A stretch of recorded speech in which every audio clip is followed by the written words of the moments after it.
Assalamualaikum warahmatullahi wabarakatuh. Ketemu lagi di channel Fisika Sekolah. Nah, kali ini saya akan coba menjelaskan mengenai persamaan Schrödinger ya.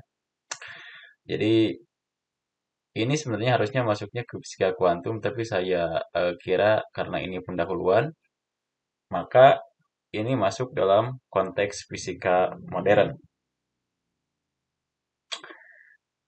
Nah, kalau kita bicara persamaan Schrödinger, berarti penemunya adalah Erwin Schrödinger ya. Jadi ini adalah seorang playboy kalau nggak salah. Kalau saya nggak salah mungkin saya bacanya keliru. Coba dicek saja ya. Nah, bagaimana persamaan gelombang untuk gelombang partikel ini? Khususnya di sini saya akan menjelaskan mengenai persamaan gelombang untuk partikel bebas ya, atau free particle. Nah, kalau kita bicara persamaan gelombang atau persamaan Schrödinger lebih tepatnya, maka dalam pendahuluan kita mungkin ya, kita akan mengingat-ingat lagi, berarti ini kita tuliskan saja sebagai eh, ini apa? Kita tuliskan tadi pendahuluan lah ya.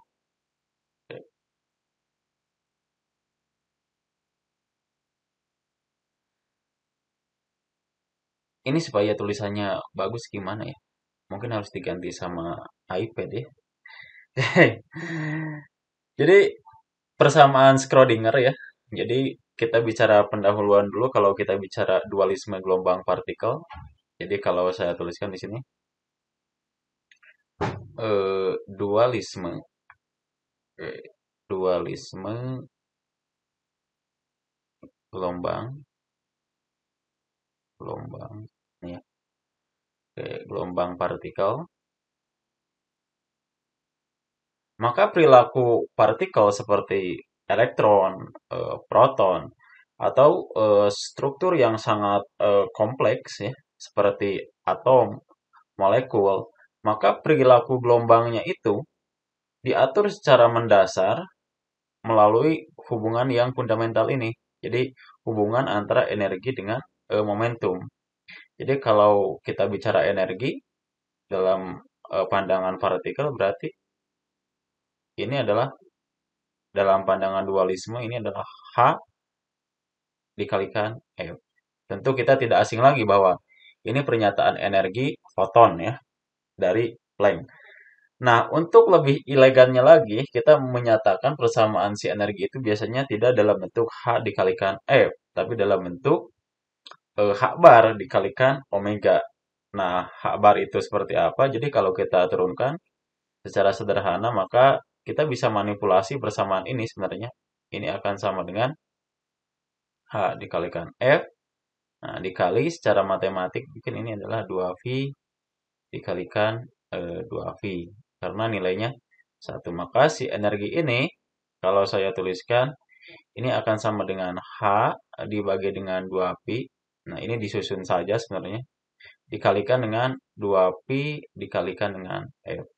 Nah, kita tentu tidak asing lagi dengan 2Pi dikalikan F, karena ini adalah omega. Tapi pernyataan H atau H dibagi dengan 2Pi, ini simboliknya, kita akan mendefinisikan ini sebagai besaran yang baru, atau nilai yang baru ya, atau apa simbol yang baru lah.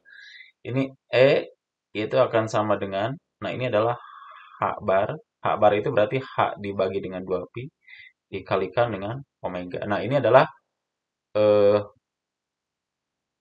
pernyataan energi dinyatakan dalam eh, omega dan apa ini ya? H bar. Nah, ini adalah pernyataan energi.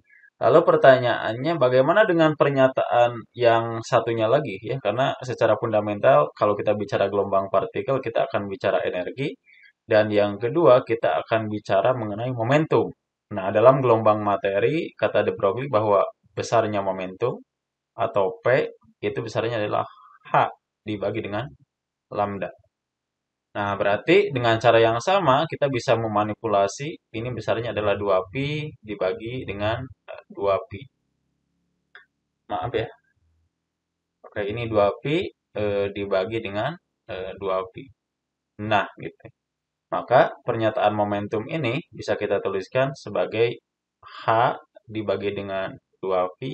Nah, dikalikan 2pi dibagi dengan lambda.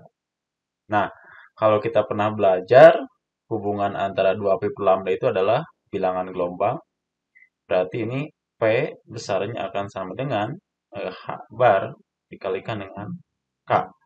Nah, ini adalah pernyataan momentum dinyatakan dalam H bar dan bilangan gelombang.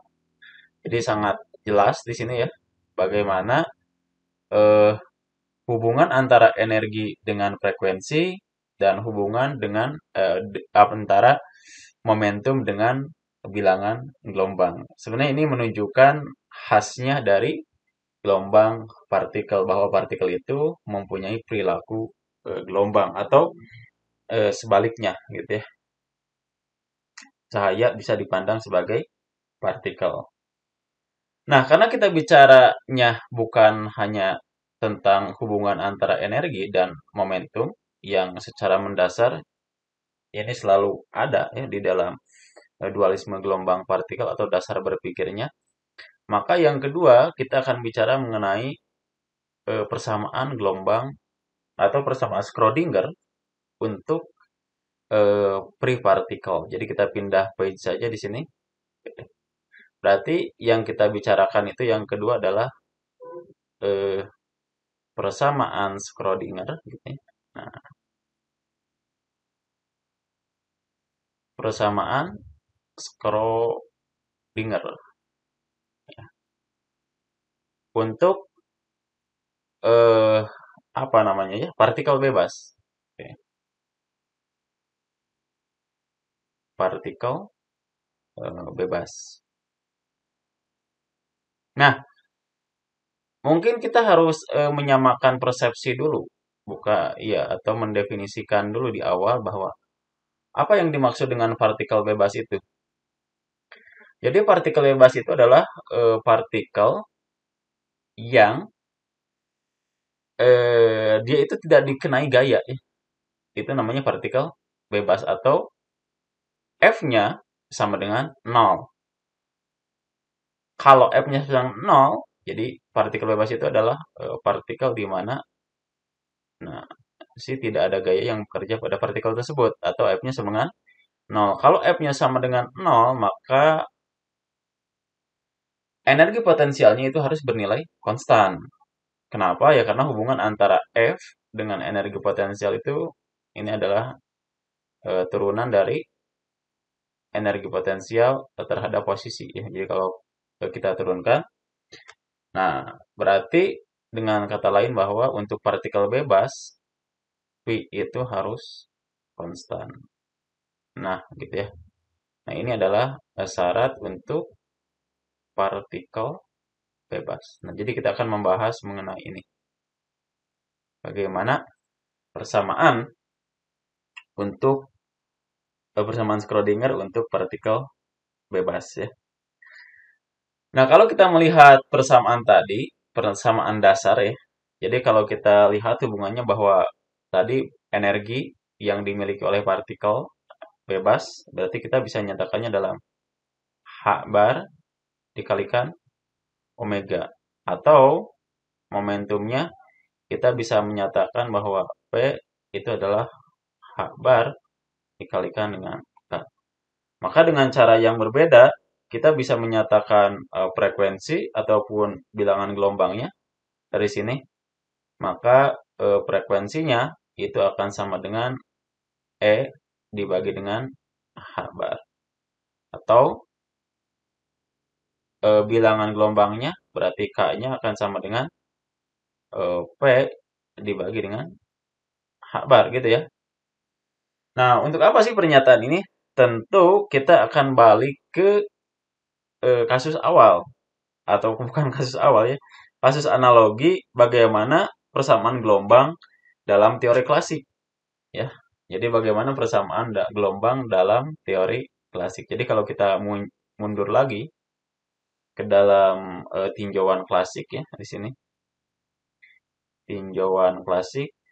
Dalam tinjauan klasik berarti eh, kalian tentu paham bahwa gelombang itu adalah rambatan energi ya di dalam ruang itu ya.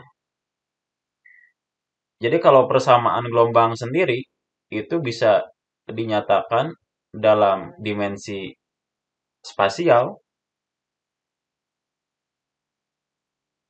dan dimensi temporal gitu ya. Oke.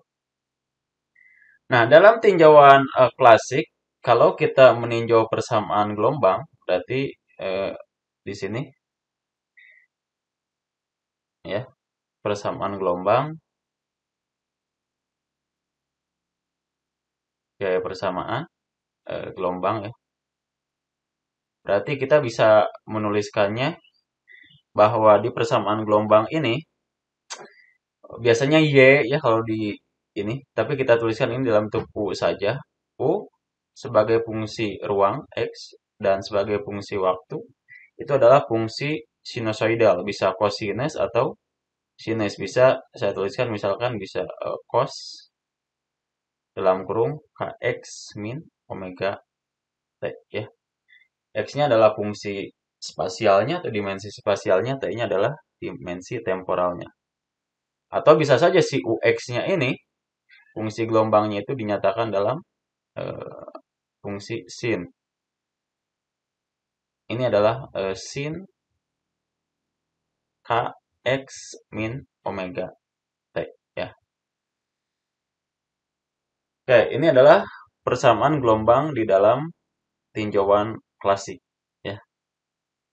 Kalau kita ubah yang persamaan gelombang dalam tinjauan klasik ini di dalam bentuk yang agak kompleks, berarti kita harus lari dulu ke matematika fisika atau fisika matematik, maka kita bisa menyatakannya bahwa fungsi si UX ini, ya, jadi si UX nih, fungsi ini, kita bisa nyatakan bahwa U sebagai fungsi X, itu bisa saja dinyatakan dalam bentuk kompleks.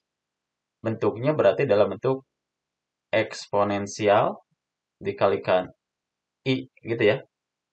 Nah, ini adalah Kx min omega T. Nah, sebenarnya yang ini sama yang di bawah itu sama ya. Cuma ini bentuknya dalam bentuk kompleks. Nah, I-nya adalah bilangan kompleks. Nah, kemudian perlu diingat lagi kalau kita bicara I sebagai bilangan kompleks, maka perkalian I nanti ketemu dengan perkalian I berarti I kuadrat itu nilainya adalah min 1. Gitu ya. Nah, kemudian apa yang ingin kita apa ya, ingin cari, kita balik ke posisi awal karena kita ingin menentukan si partikel bebas ini, apanya istilahnya, keadaannya ya. Jadi keadaannya ingin persamaan keadaannya ingin persamaannya ingin kita cari. Berarti kita harus meninjau bagaimana persamaan gelombang untuk gelombang materi. Karena kan ini untuk gelombang klasik nih, bisa gelombang mekanik gitu ya. Nah, sekarang bagaimana kalau kita meninjau persamaan gelombang materi? Kenapa gelombang materi? Ya, karena kan ini ya persamaan gelombang materi atau de Broglie ya.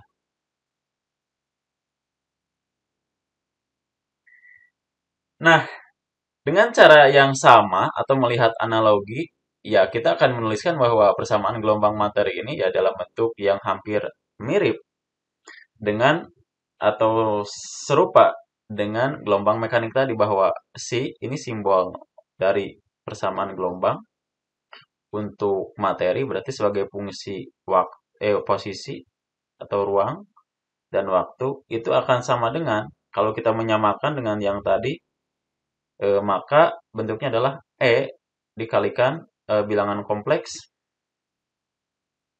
berarti di sini adalah apa ya, Kx ya di sini. Kx dikurangi dengan omega dengan T. Nah, gitu. Kalau kita lihat bahwa relasi atau relasi dasar dari yang ini, nah yang ini adalah dualisme gelombang partikel itu selalu muncul pernyataan energi dan momentum. Maka kita akan mengganti persamaan di gelombang materi ini terkait dengan bilangan gelombang dengan frekuensi sudut untuk memunculkan kebesaran energi dan momentum. Maka saya akan mengubahnya ke dalam si X di sini, koma T itu akan sama dengan E ya. I berarti dikalikan K-nya sendiri berarti momentum dibagi hak bar, berarti ini saya tuliskan aja momentum X dibagi hak bar ya. Omeganya sendiri adalah energi, tadi dibagi hak bar berarti ini energi dikalikan waktu dibagi dengan hak bar. Nah, jadi hak bar ini adalah membagi semuanya ya. Jadi tidak hanya Px saja atau ET saja, tapi Px dikurangi ET dibagi dengan hak bar. Nah, persamaan gelombang ini disebut dengan persamaan gelombang partikel. Jadi kalau kita bicara gelombang partikel, maka persamaannya ini. Kalau kita kasih kurung atau kita coba tulis ulang lagi, maka si untuk persamaan gelombang materi itu akan sama dengan ya E dikali sini. Ini adalah Px dikurangi E T ya dibagi dengan H bar. Dan tidak ada yang beda ya ini ya. Oke. Nah, ini adalah persamaan untuk si gelombang materi. Nah, jadi dari sini tentu kita akan mencari ya sebuah solusi dengan kriterianya itu memenuhi keadaan tertentu. Yang pertama itu solusinya itu yang pertama yang kita cari itu harus bersifat linier ya. Ternyata salah ya. Harus bersifat linier. Berarti ini harus bersifat linier dan homogen.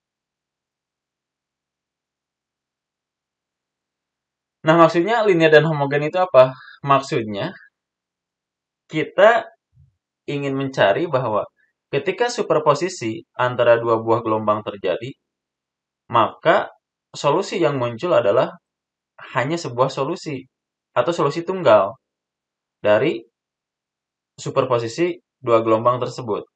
Sebagaimana kalau kita lihat dalam tinjauan gelombang klasik, itu ya, itu maksudnya linier dan homogen. Jadi yang kedua, bahwa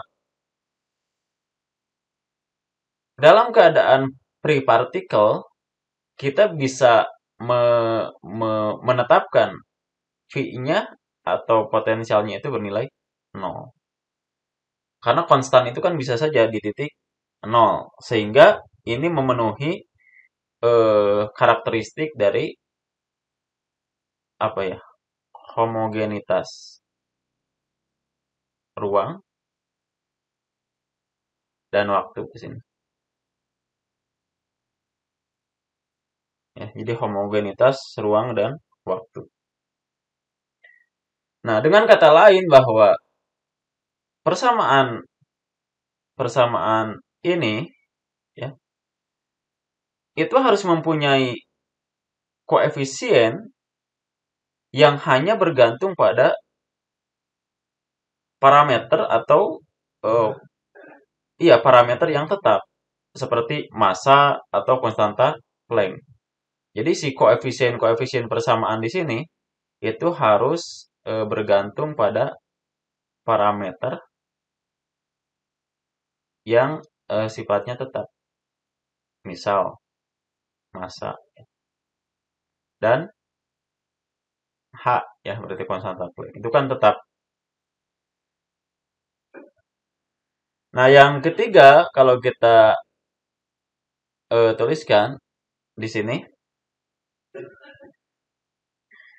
bahwa kita mencari sebuah kriteria di mana persamaan yang dihasilkan itu harus menghasilkan kembali hubungan antara energi dan momentum. Sebagaimana hubungannya di klasik ya. Sebagaimana hubungan di klasik. Gimana kira-kira hubungannya?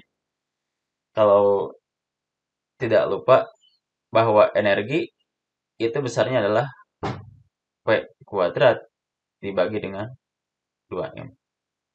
Gitu ya. Nah, jadi kita akan menetapkan batasan-batasan ini untuk menetapkan sebuah persamaan gelombang atau diferensial untuk partikel bebas ya. Susah ternyata, saya udah lama ya. Oke. Jadi kalau kita tinjau ulang gitu ya. Oke, kita tinjau ulang persamaan gelombang materi tadi. Tinjau ulang berarti kita akan menuliskan bahwa C ya itu sebagai fungsi ruang dan waktu itu akan sama dengan E dipangkatkan I dalam kurung. Di sini momentum Px dikurangi E dikalikan T dibagi dengan H bar.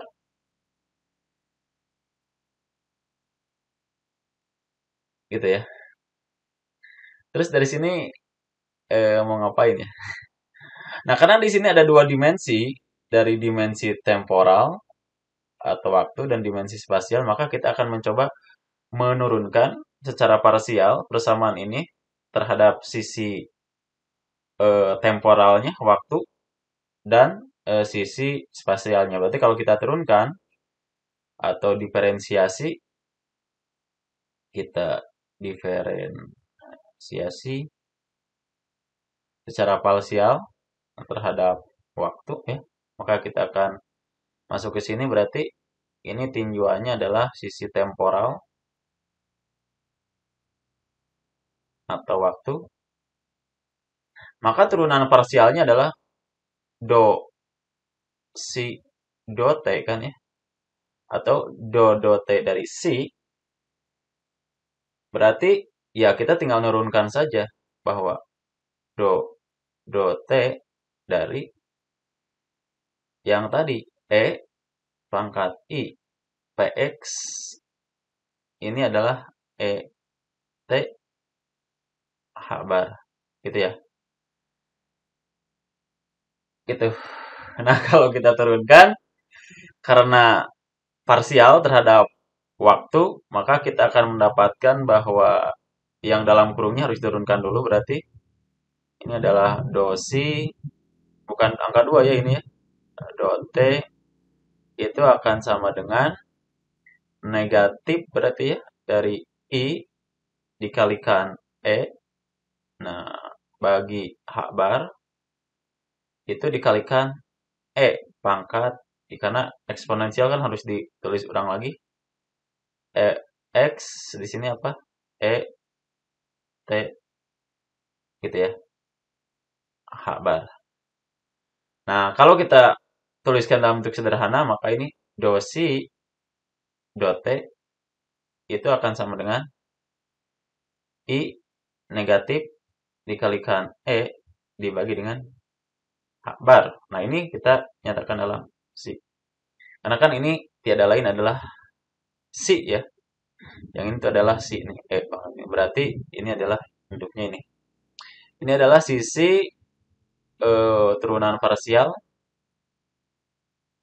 untuk dimensi waktu. Ya, oke. Jadi saya itu bicara apa gitu ya, ini. Isinya matematik semua ya. Oke, ini adalah sisi waktunya. Nah, sekarang kita tinjau sisi dari spasialnya atau ruangnya. Oke, ini adalah sisi spasial X ya. Berarti ini kita meninjau partikelnya dalam satu dimensi ya, karena di dimensi X saja. Maka kalau kita turunkan secara parsial berarti ini akan sama dengan do. Oh, ini ya, sering lupa ya. Ini adalah do X dari si itu akan sama dengan, berarti biasa aja ini turunannya I karena tidak negatif dikalikan momentum dibagi dengan H bar kalikan E pangkat I dalam kurung X dikurangi E T. Ini langsung ya. Jadi saya gak nulis lagi do X-nya. Dibagi dengan, harusnya di sini dibagi H barnya. Biar agak ini. Ya gak apa-apa lah. Ini ya berarti. Nah kan E ini kalau kita tuliskan ini adalah bentuk si lagi. Jadi kalau kita tulis ulang bahwa do si di sini do X itu akan sama dengan I dikalikan P dibagi H bar kali dengan si. Nah, ini adalah persamaan diferensiasi, salah ya di sini. Jadi ini adalah persamaan diferensiasi untuk sisi ruangan. Di sini. Nah, ini adalah sisi ruangnya. Ini matematik semua ya. Terus setelah ini kita ngapain ya? Karena kita ingin mencari persamaan eh, diferensial untuk partikel bebas. Nah, kita di sini akan memperkenalkan eh, dua buah operator ya. Sini kita akan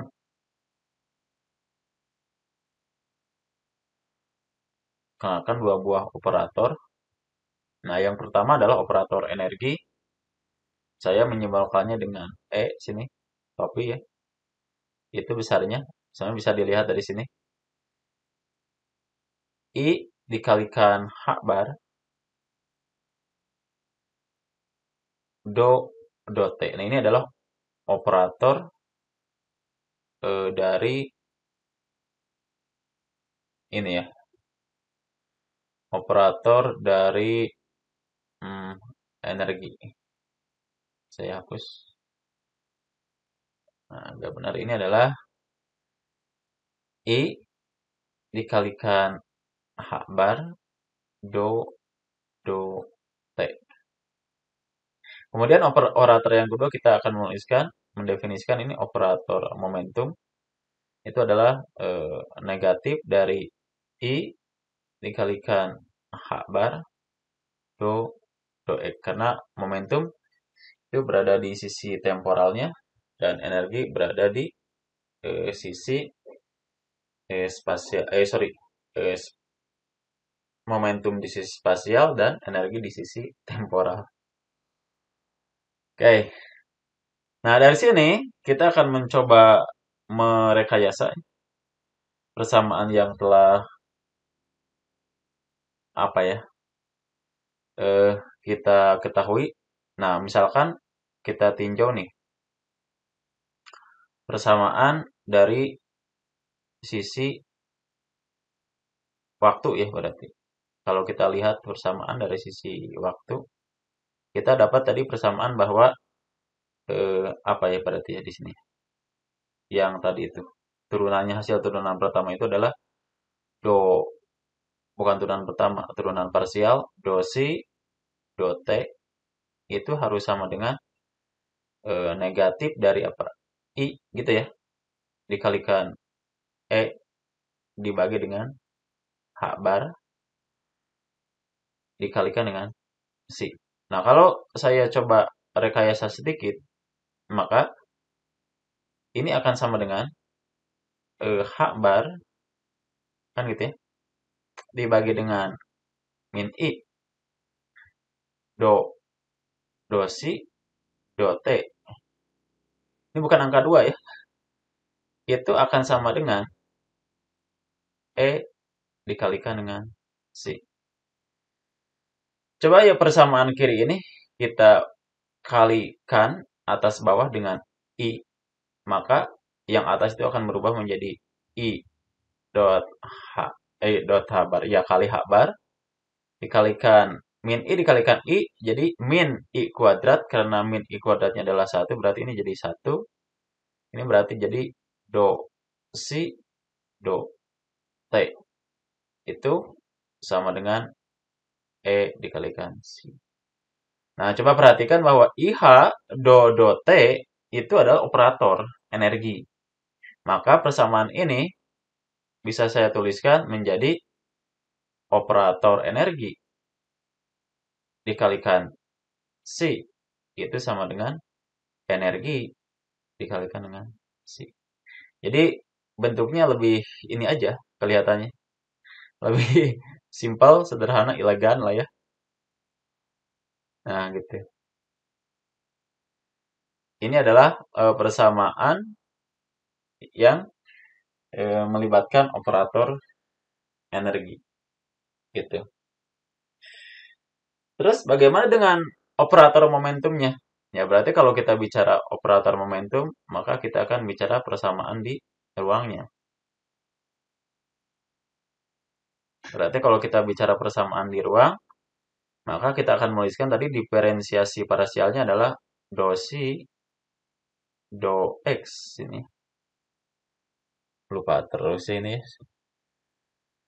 Do si, do x itu nilainya akan sama dengan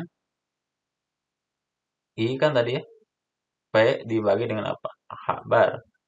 Kalikan dengan si. Atau kalau kita tuliskan bahwa H bar dibagi dengan I dari do si, do x gitu ya. Nah, itu akan sama dengan apa? P dikalikan dengan si. Atau kalau kita kalikan atas bawah dengan I, maka I dikalikan H bar dibagi I kuadrat. Berarti I kuadrat itu adalah min 1. Maka minnya saya simpan ke atas. Berarti di sini adalah do si, do x. Itu sama dengan apa? P dikalikan dengan si. Nah, negatif I H bar do X itu adalah operator momentum. Maka kita menuliskannya adalah P dikalikan si. Itu akan sama dengan P dikalikan dengan si. Nah, itu adalah pernyataan eh, turunan parsial untuk dimensi ruangnya. Oke. Jadi setelah ini apa ya? Karena kita masih mencari persamaan free partikelnya untuk keadaan di ruang dan waktunya, maka kita lanjutkan. Kita tadi memperoleh bahwa hubungan antara operator energi di sini dikalikan persamaan, bukan persamaan ini. Ini bukan dikalikan sebenarnya ya. Harus sama dengan apa? E dikalikan dengan si. Ya, jadi kalau kita balik ke kriteria yang ketiga bahwa si energi ini harus memiliki hubungan eh, atau relasi dengan momentum, maka persamaan operator energi ini bisa kita ganti bukan operator energinya, energi ini dengan hubungannya momentum, maka kita akan mendapatkan momentum kuadrat, atau bisa aja kita nyatakannya dalam operator momentum kuadrat dibagi dengan 2M dikalikan dengan si. Nah, operator si momentum itu sendiri kalau kita coba urai ya. Jadi kalau kita menguraikan si ini kan kuadrat ya, berarti itu akan sama dengan operator momentum dikalikan operator momentum. Nah, kalau operatornya momentum kan diurai tadi adalah negatif IH bar kalau nggak salah, kan fungsi waktu dia ya, do do X. Nah, ini kita kalikan dengan yang sama kalau diuraikan, ini adalah do X. Berarti kita akan mendapatkan bahwa nilai dari operator momentum dikuadratkan itu adalah min kali min positif, karena I dikalikan I jadi I kuadrat, negatif ya tetap aja negatif. Negatif di sini dari H barnya kuadrat, kemudian do kuadrat, do X kuadrat. Jadi kalau kita ganti pernyataan yang ini nih, si ini, maka kita akan mendapatkan pernyataan secara lengkap. Ini kalau kita ganti juga operator-operatornya. Operator energi adalah ini ya. Jadi kalau persamaan ini kita substitusi, operator energinya adalah, masih ingat kita tadi, I dikalikan H bar dikalikan do si do T kan. Kalau energi fungsi waktu itu harus sama dengan P kuadrat ya. Berarti P kuadratnya itu yang dari sini nih. Nah, berarti adalah min apa di sini? H kuadrat dibagi dengan 2M kali do 2 si do X kuadrat. Nah, inilah yang disebut dengan persamaan diferensial ya. Orde 2 untuk partikel bebas. Jadi kalau saya tuliskan di sini,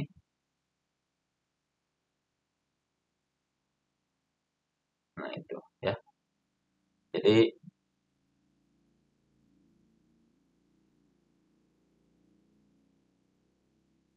persamaan Schrödinger untuk partikel bebas.